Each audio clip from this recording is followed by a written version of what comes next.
Hello, everyone. Welcome to this after church tea time where we discuss the Sunday service of the Church of Union with a warm or cold drinks, warm or cold drink. And I am Yoreen, and I'm drinking regular water today. I will let my teammates introduce themselves and their drinks. Hi, everyone. Oh, sorry, go ahead. Go ahead, Dylan. I'm Dylan, and I'm drinking some water. Hannah and I've got some iced coffee. And I'm Andia, and I have some coffee with half and half and water. Cool. So today we are discussing the sermon about the Ascension path and how to embrace it fully, which was done by Shaleia, and it was a pretty detailed, grounding, very rich sermon that I can want to talk about with you guys. So yeah, let's dive deep into your overall feeling about the sermon right now. How did you feel about it, and what would you like to share with people?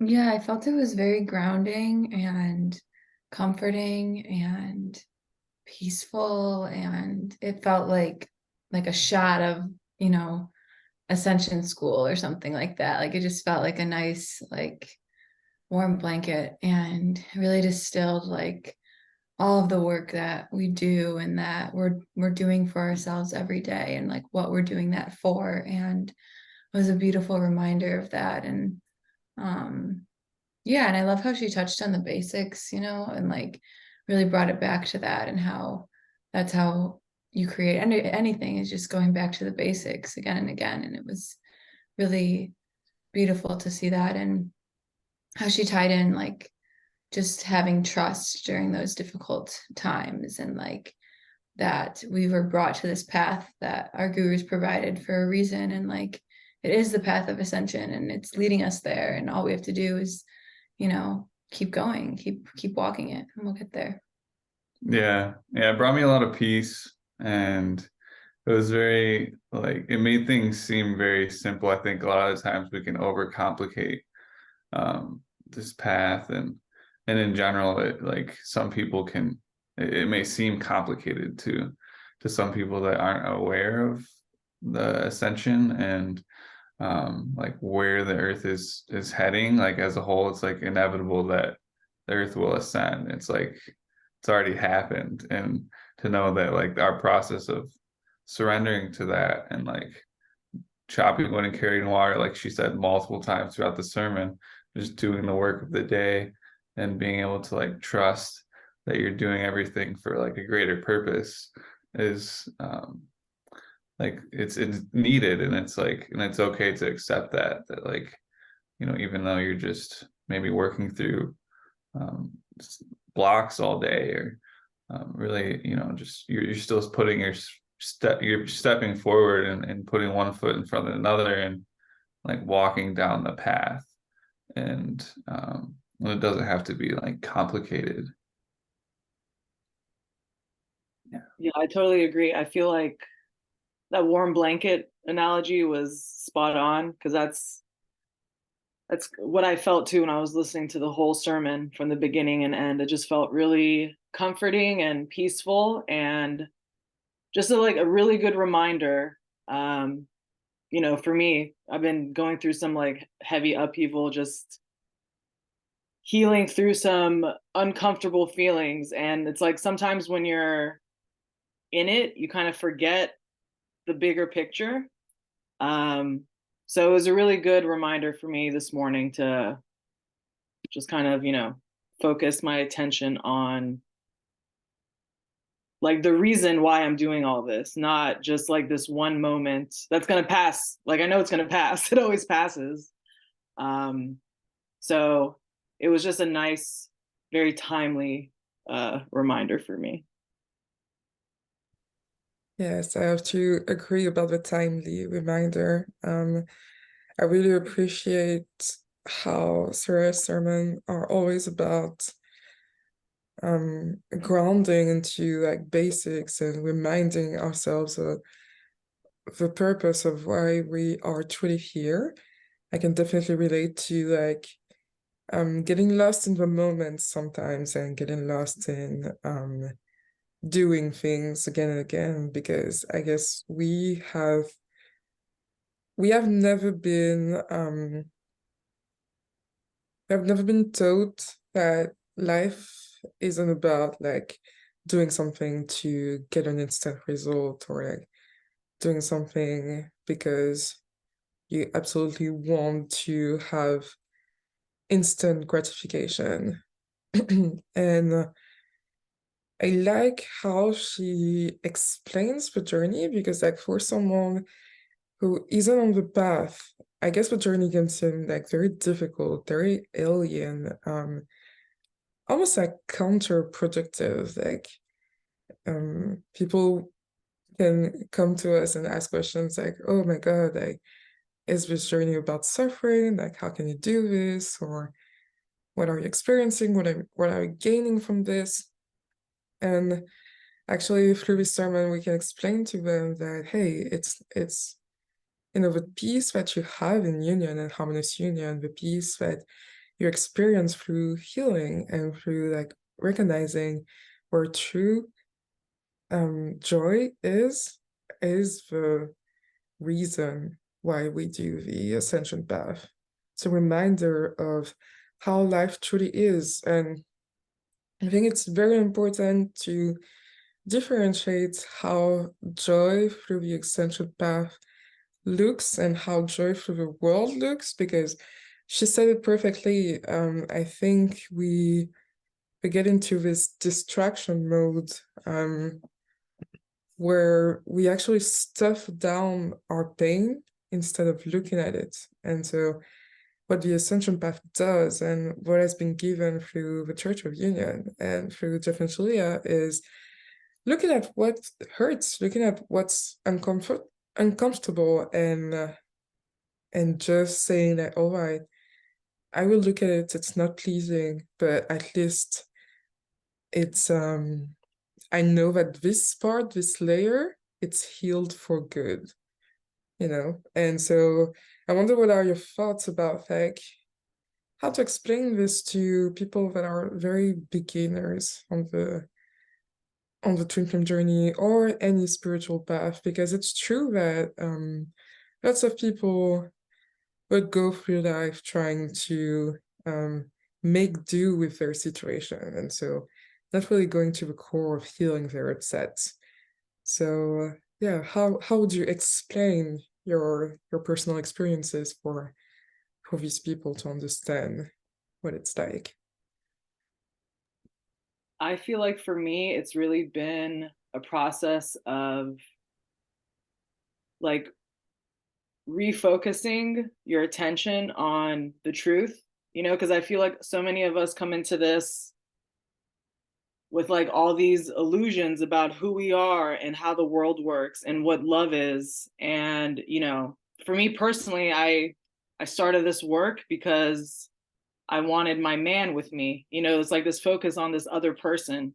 And the deeper you get into this work, you realize that that's just kind of like the cherry on top, like the real treasure is like the gift that you find within yourself, and like going through this like survival mode, which I feel like most of my life I've been living in. And,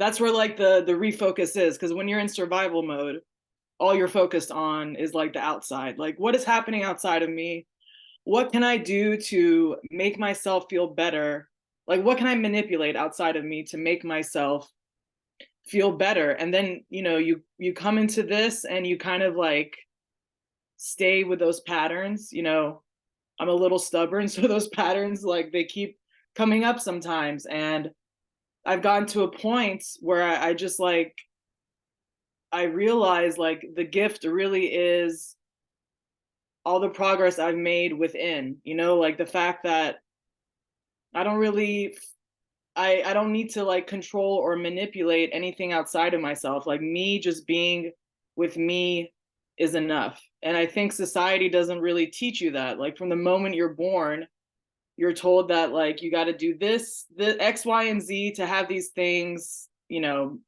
to like kind of show that you're loved or you're okay, you're safe. But if you stay on this path long enough, you realize like what a illusion that all is. And it's just such a big lie.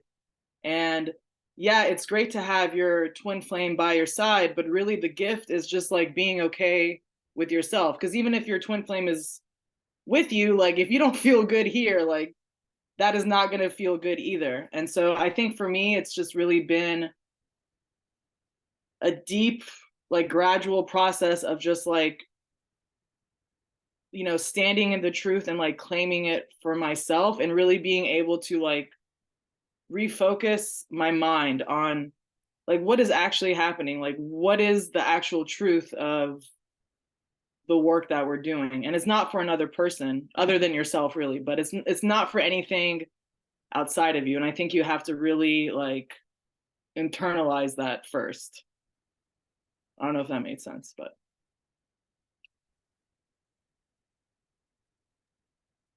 Yeah, I can definitely like relate to what you said, and like growing up in a family that like no one liked to speak about their feelings.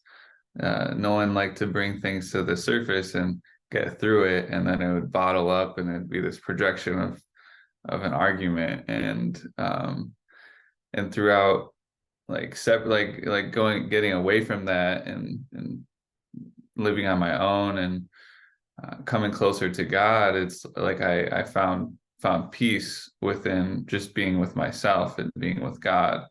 And in turn, like my dad has even told me that he's learned so much from me and the choices that I've made to like choose peace and to choose love and to not choose to like react to the world around you, to choose to go within and solve things that are happening within your life within, instead of trying to change how someone else does something. And so like it's really like being able to look at the world as a reflection, and that's what these teachings really show you, is to see everything as a reflection of your internal reality. And so like being able to like accept that statement and that as truth, that like everything is a reflection of your internal reality, kind of gives you the ability to go and create your reality as you want it by healing what's within. And it's so worth it to be able to like feel your feelings and to know that it's safe to feel your feelings, and you don't have to feel judged by anyone when you're feeling your feelings, because you're going within and you're being with God. And I think it's like overlooked still by a lot of people that aren't maybe in the work, that don't see like how valuable it is to feel your feelings and to accept that like I don't feel good right now, but I want to feel good. And then to find this work and be like, wow, this mirror exercise tool, like, this really helps. And to realize like the beauty that is that like the world is showing you, and by allowing you to go within and do the mirror exercise, it's like there's so much beauty in that, and there's so much peace in that, and it really takes you away from like society's demands of needing to do certain things to feel good. It's like it disconnects you from that, and it's very empowering. Yeah, I love that. I feel like that's, good. Both of you guys have really summed up like in really, really beautiful ways what Yoreen was touching on, of like, how do you explain this? And like really it's like it's taking your power back, and like it's giving to yourself what you've always desired from the outside of your life. And that's what brings the outside of your life to be aligned with what you desire. It's so magical. And like yeah, and I feel like when I think you touched on this, and Soraya touched on this, was that humility that you need to accept, I'm the one creating this reality for myself. I'm the one that has, you know, manifested these emotions and these feelings and these circumstances. And I feel like that's the one piece that's really keeps a lot of people in the dark, you know, not having that humility to accept that. And I feel like, you know, that's kind of when I feel like I found this work, was when I was really beginning to understand like my world was a mirror. And I didn't have the words to describe it, but I just had this internal knowing and feeling of like my world being my mirror. And I did research on it and all of this stuff. And then as soon as I found TFU, it was like, oh, this is lines perfectly. Like, yes, they've already got it down. Like now I can be safe and surrender to this feeling. But yeah, it really takes all of that like new agey manifestation concepts and distills it perfectly into like this accessible tool we can all use and use our reality to heal ourselves. And it's yeah, it's incredible. Like it's like they said throughout the whole sermon, it's that ascension, and like each day, just by doing one mirror exercise, we're raising our vibration just that little bit, and like coming closer to God that little bit, and like it's really powerful. Yeah, I love that. I think for me, what has come up is how I want people to know that we didn't really grow up with the best ways to go about the world. Like kind of what Andrea said about being in survival mode, basically.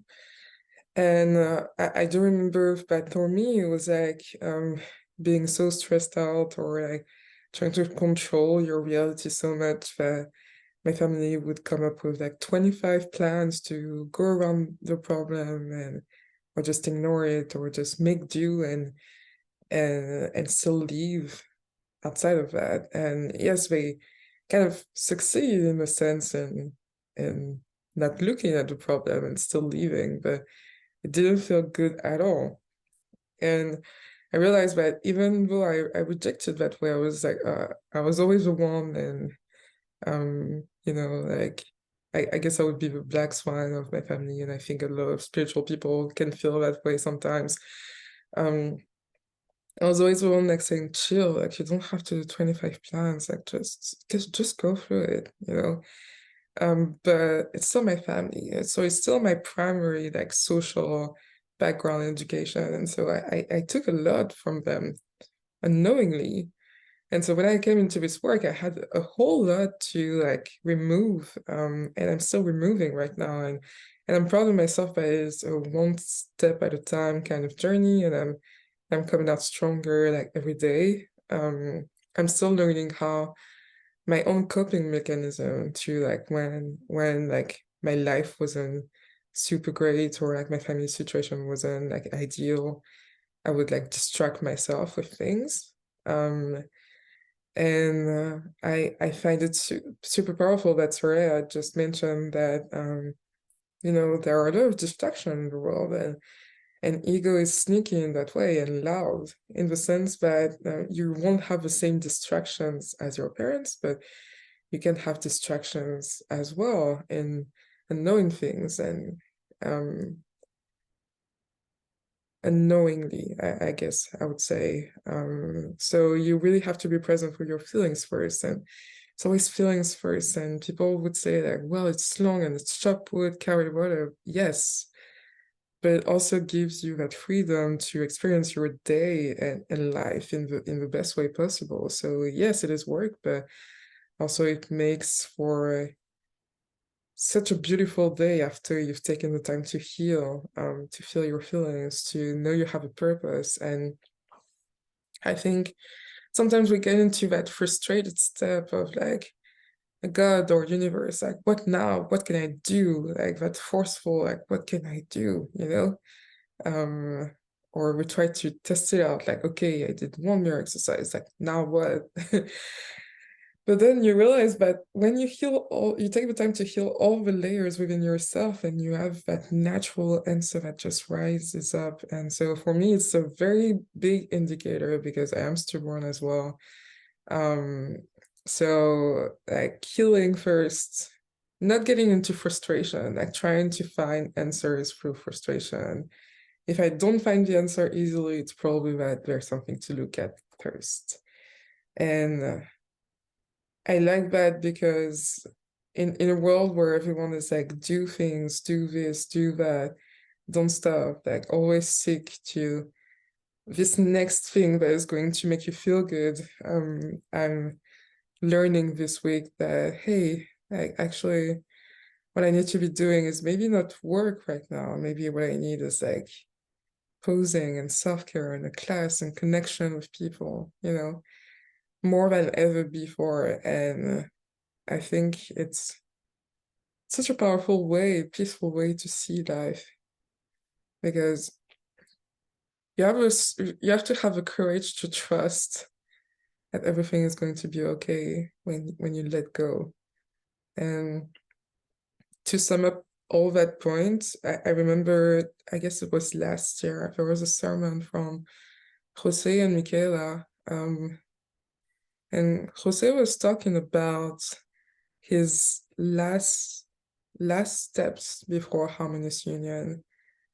And for him, it was like, it was always control for him, because at some point it was like, okay, God, like you give me a union and then I will do the healing work and we'll see. And God was like, no, that's not how it works. And then it was like, okay, well, I surrender that control. It doesn't feel good. And then poof, it was in union, And I guess it was bad. It was not about like him being perfect, or, he was still in university, didn't have that many finances, but it was just about like, okay, like I choose to live my life in a good way, no matter where I am. And it's always like mind-boggling to me how simple this can be. It's just about feeling good. And that ties it up with a class where it just says like, real children could find you even if you were living in a tent. That's not what matters. And we're always like worrying about like, oh my gosh, I wish I could have this already, or have that, or how can I have this? And your twin flame is like, yeah, I just want you to chill and be safe and enjoy life, So yeah, that's a big thing, but in such a simple concept for us. I'm grateful that we have that it's as easy as it can be. Yeah, I like how you both brought up, feeling empowered, because I really feel like that's like the biggest thing for this work for me, like especially since growing up, you get an opposite message. And I think, especially lately, there's been a lot of, old patterns coming up with me needing to control things outside of me, and just like not feeling like my good will manifest, even if I'm doing the work, like, kind of feeling like powerless, like my actions don't matter, my choices don't matter. And it's like being, it's such a, I don't know, it's like I used to really avoid all these like negative feelings, but it's like such a gift now to be able to experience them and then have like the tools to heal it, to like actually do something about it instead of just sitting in it. And it is just like a mirror exercise, and like once again, like you're not doing it to like have something outside of you, even if that's kind of how like you started. Like over time, if you stay on this path long enough, that the humility will come, that the realization of like where your values really lie will come, because I wasn't happy when I was living in survival mode, controlling, like even if my mind made me feel like, oh, I'm safe, I'm happy, I'm living my life, like I wasn't happy, and it wasn't until like I manifested my twin flame to actually like see myself in another person, and to like realize the depths of like that unhappiness, and just like feeling powerless, and just like kind of stuck in your life and like the current circumstances, and not feeling like you're ever like worthy of anything better. But then God, always has another plan. That's like, even if you don't consciously know you want it, like life always seems to just like bring it to your front door. And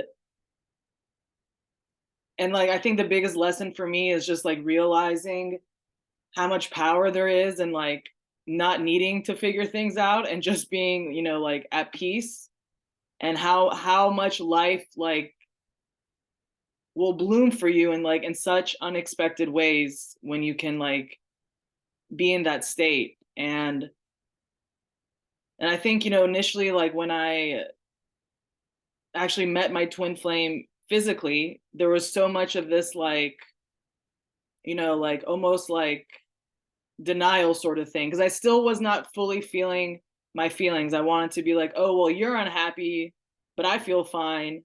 And then it's like realizing, well, I don't feel good actually, even if like I've been doing this work for a year, there are still parts of me that like don't feel good. And you know living like a spiritual life where you're ascending doesn't mean you're like always happy and like a robot, and oh, everything's fine, I'm with God.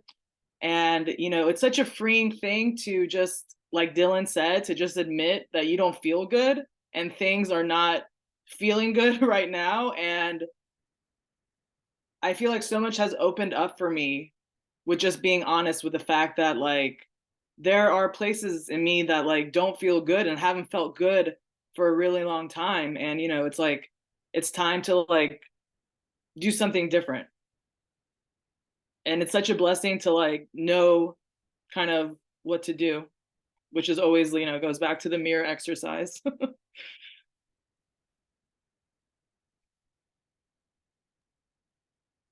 Yeah, like what both of you kind of were talking about kind of made me think about like our connection with God, and our connection with the community and everyone around us, like our world, and to be within this work like really allows you to like feel that connection even more, and it like takes you further and further into feeling that connection with God and your surroundings, and like taking the time to feel your feelings and taking the time to like be present with yourself is such a like a loving thing to do, to be like to give yourself that compassion and patience and love within doing like a mirror exercise, and to feel like the difference within your body like as you're doing it, is so rewarding, and like gives you so much peace, and like allows you to feel not complacent, but it allows you to feel like you're moving forward and you're like moving towards like more peace and like expanding more, because like every single time you do it and you like you move through your feelings, is like you expand more and you allow like more room to come in to your life. And then that's without expectation when something manifests into your life that that God has in store for you. And to be able to like sit back and like to like do what you're doing, but then like sit back and realize that like you don't have to control everything that's happening, like because you're trusting that God is gonna bring forth everything that you desire. And like but to feel the peace and trust in that is like one thing that I gained from this sermon. And to know that like I don't have to try and control when something happens or how something's going to happen, or you know, yeah, I just can sit back and continue doing what I'm doing, and being involved in this community makes that just very easy, and makes it, you know, really grounding to where we're all working towards that same goal of ascending and coming closer to God. Yeah, and of like living in the flow, and like I think you both mentioned like survival mode and like trying to control 25 different scenarios and things, and like I was just reflecting like that was so my life like growing up and my experience, and like it still comes up, and Dylan still reflects that to me like in our union and like throughout our challenges and things like that. And yeah, and it's like it's very funny to recognize and to realize like, oh my God, I'm controlling so hard right now. And just like coming to that place after like doing a healing or mirror exercise and like laughing about it and like being okay, and like it's all good because God really does have it totally handled. Like I feel called to share, like over the weekend we were talking about like kids and when we want to have kids, and like Dylan was like 6 to 8 years and I'm like 3 to 4 years and we're just like bickering about this, and then it just clicked for me and I'm like, oh my God, this is just a test, like, you know, like I'm just trying to control, like I can let this go. And like, you know, it brought me so much peace, and like I mirrored it and healed it, and like, you know, now I couldn't care less because I know like it's not up to our timeline. Like God's gonna align us with that desire in our hearts in the perfect time. And like, you know, same with like what happened with like finding our home and like, you know, things like that. Like it all comes down to like releasing control and just like doing the work and like having that faith and that trust that these dreams are gonna come true. And like, you know, once you're on this path for like 10 minutes, like you're going to experience a miracle where you're like, oh my God, this works. And then, you know, it keeps working and snowballing into, you know, like your palace, your heaven on earth. And I think that's, yeah, it's really fun to just like let go of the reins of your life and like give them over to God, and like it's safe to do that. And like, it gets easier to do that. I've noticed like the more and more um, I'm committing and walking this path and doing the work, and you know, and yeah. Yeah, I love this. It's super powerful for me to hear that right now, because I feel like a lot of things are coming to a head in my life, like where do I want to go next? Where are my finances at so I can take that next step, or things like that, job and place to live and union, things like that. And I was like, I'm also grateful to God because there is this margin where I can just like explore, try to do things my own way sometimes, and he would just like, I can feel like it's holding space for me to understand that, hey, maybe that's not it. And that's definitely what I did today. I was like, oh my God, I'm trying to make all these things happen. And then there's a sermon, which I totally forgot about, even though I watched it, obviously, to to do the intro. And I was like, ah, okay, well, that makes sense now. And I think Anja pinned it very well. There's something about like feeling bad, understanding that you have a right to feel and feel bad, that people don't teach us about. Like a lot of the time before this work and before talking with my other relationships about this work, it was like, hey, I'm not feeling too good, and people would jump into like, oh my God, well, you can try this and try that to make you feel better, and maybe it's time to rest. And I was like, chill, I just like I need to process my feelings. That's it.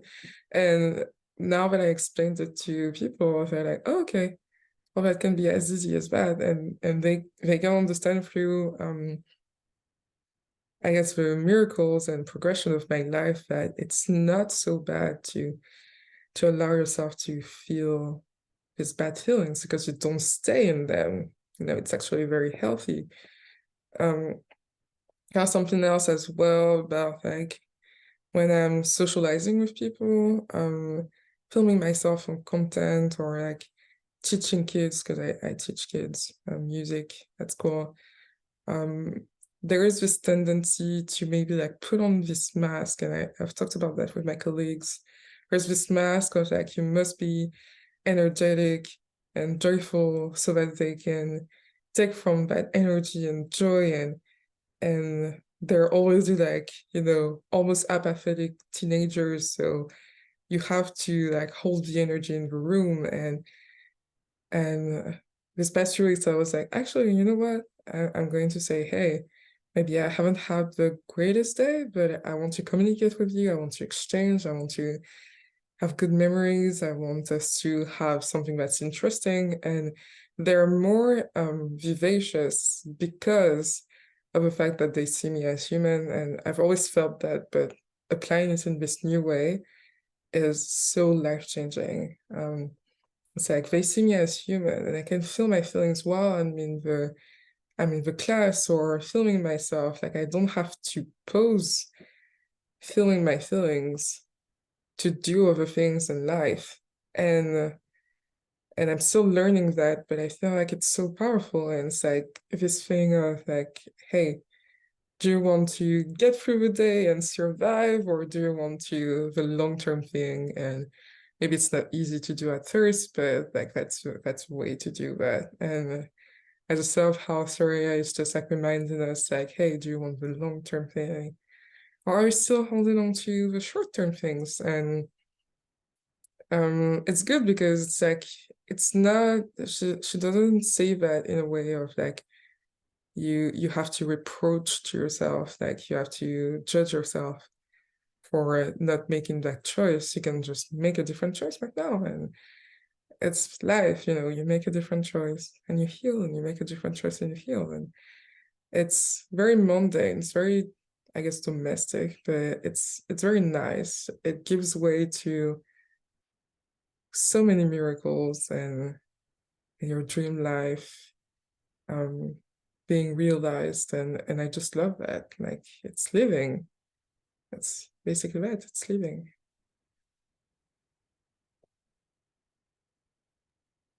Yeah, I will say lately, like my best days have been the days where I actually was like feeling some anger, and I let myself just like feel it and just like process it and just be in it.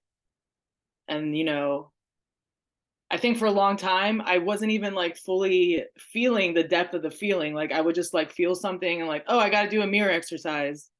And I'm realizing that's not very effective, because I'm not like allowing myself to just like really feel it. It's almost like I'm intentionally, or not, like without intention, like just doing a mirror exercise because I know it's like the thing to do. But lately God's just been showing me, like, it's okay, child, to just like sit there and be mad. If you want to be mad for 2 hours, or half of the day, just sit there and like feel it. And I've realized like there's such a gift in just like allowing yourself the space. And like, I mean, it's really the most loving thing to do in that moment, to just like hold space for yourself that you are feeling this thing, and it's not a bad thing to feel. And there's like a gift in actually feeling it. And it's been such a game changer. And like, honestly, I don't think I would have been able to like do it without knowing my twin flame. So, for people that are like wondering, why things are the way they are with their twin flame, like there's even a gift in that. And if you just allow yourself to feel everything that comes up, like you just realize, like kind of like what Dylan was saying, like everything's good. There's nothing that you really need to do or control. You just have to like love yourself enough to feel what is coming up, and like life really takes care of the rest. Like I've really been humbled with that knowing, especially like meeting John, because it's like so much more than just, oh, this is my person, and we're gonna have this great, or we have this great relationship together. Like, you know, I manifested him as my weightlifting coach initially, and then it just kind of like blossomed from there. And I didn't even realize like how much I wanted, you know, like an in-person coach, and like to have this team, and to just be able to like see this person every day. And like, you know, I'm like doing amazing things in the sport, and then, you know, on top of that, realizing that he's my twin flame, and then there's like so much more than what I even thought was like what I wanted, you know. And these things didn't start happening until I actually like let go of control and was like, I don't know who my twin flame is. I don't know anything. And then I feel like things just started slowly opening up. And that was like the biggest lesson, I think, that I'm still, you know, in the process of processing. But it's just like we literally have everything, like literally everything you could possibly want. It's yours. You just, once again, like have to love yourself enough to know that you're worth it, and that it's going to happen for you, even if you feel angry, you know, every day for a month or whatever. Like, it will happen for you if you choose to love yourself, you know, enough, because it's already there. Like, it's already just here. Amen. Yeah, I love that.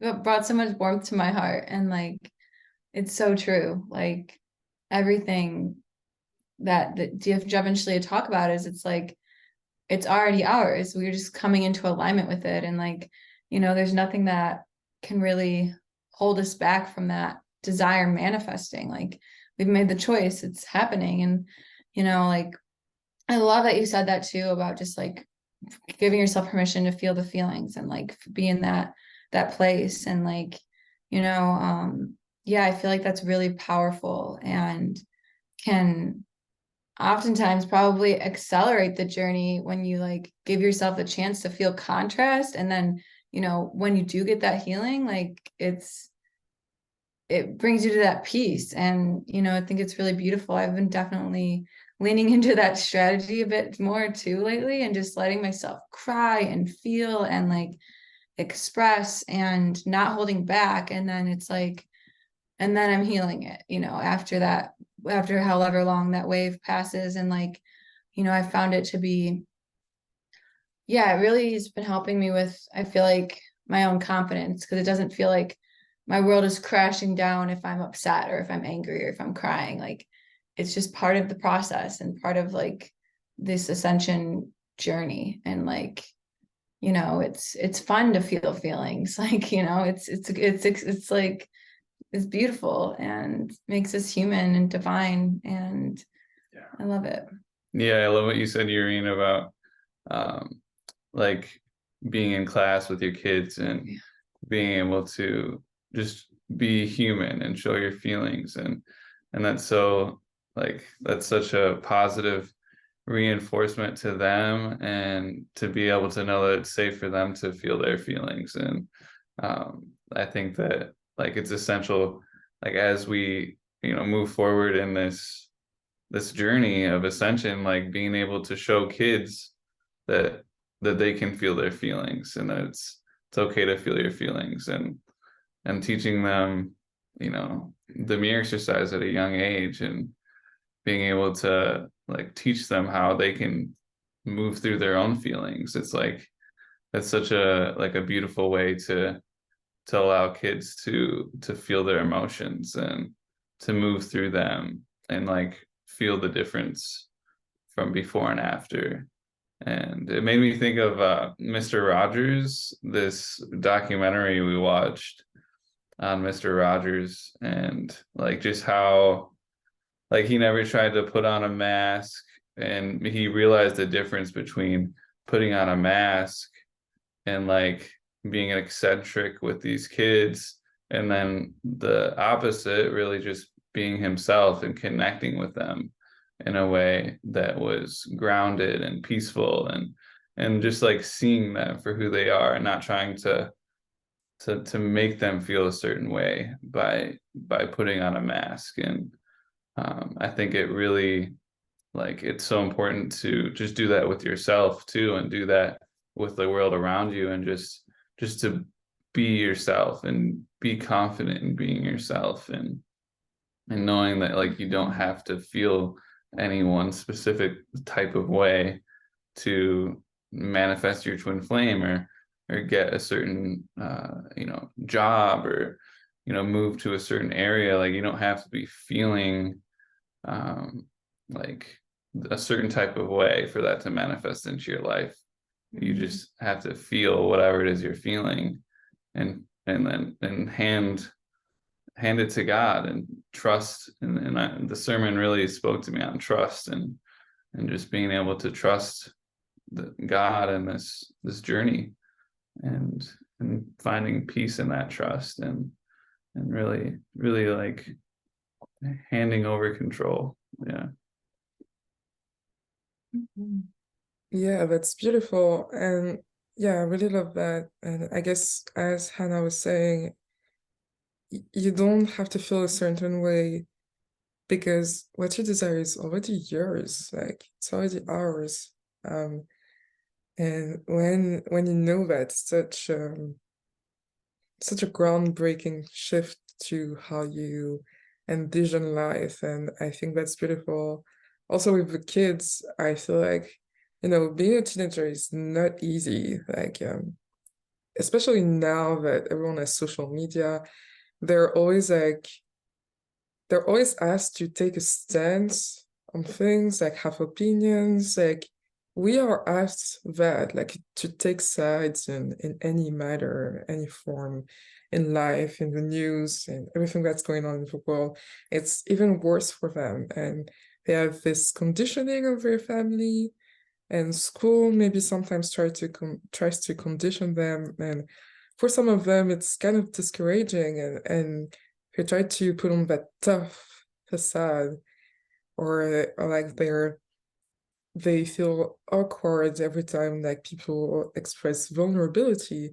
Like, it's beautiful to go into a classroom and say, like, oh, I'm not feeling my best, but still, like, they see me smile and interact with people, and get, like, positive feedback, and acknowledge that I have positive and negative things in my life and with them. And you see these things, there's, like, all this conditioning melt away, and they're like, oh, okay, like, I can actually do that.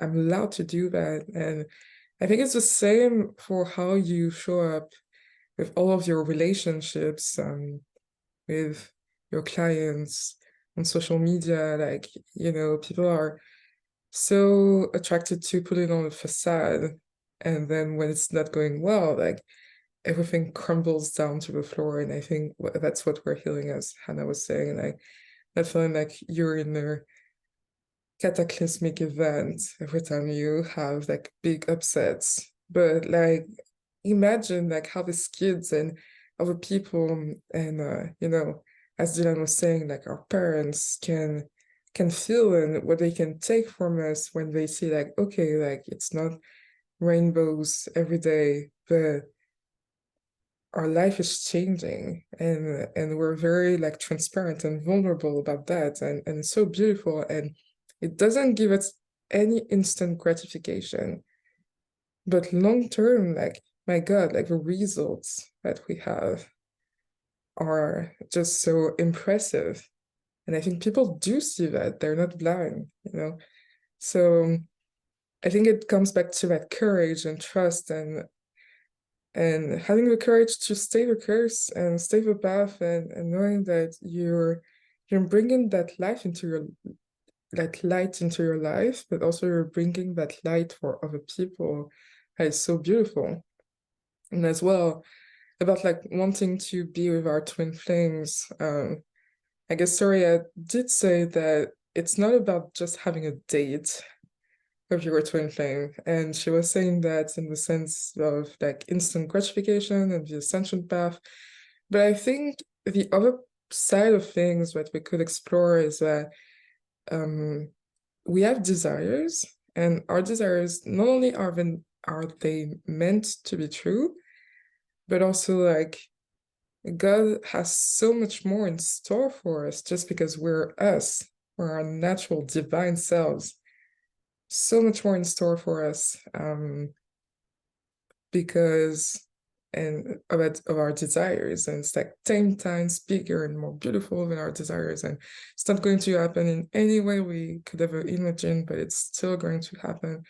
I think this is a pretty nice thought of like, and pretty much the encouragement that we need in order to relinquish control of how things are going to happen, because it's not our job to figure out how things are going to happen. We're just like on this path of knowing ourselves and being more of ourselves every day.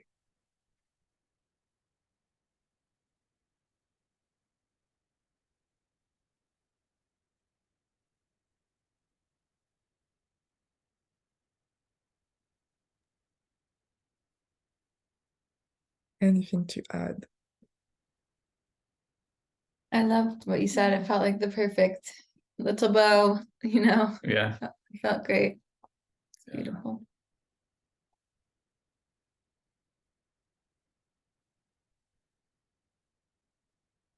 You're muted. Oops, sorry.